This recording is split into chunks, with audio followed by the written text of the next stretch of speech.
আমি ধন্য যে একজন মুসলিম।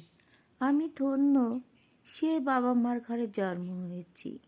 আমি ধন্য আমি সেই নবীর উম্মত যে দোজাহানের বাদশা, যার নাম মুহাম্মদ সাল্লাল্লাহু আলাইহি সাল্লাম। আমি তারই উম্মত। আমি ধন্য তার রওজা মোবারক গিয়েছি। আমি ধন্য তার পায়ে চুমু খেয়েছি। আমি ধন্য যে মক্কা শরীফে সে নামাজ পড়েছে, সেই মসজিদে আমি নামাজ পড়েছি। আমি ধন্য সে মক্কা শরীফে উমরা করেছি। আমি ধন্য সে মক্কায় চুমু খেয়েছি। একটা মুসলিম হয়ে আর কি চাই বলেন? আমি অনেক কিছু পেয়েছি যা আপনারা পাননি। আর কিছুই চাওয়ার নেই আমার।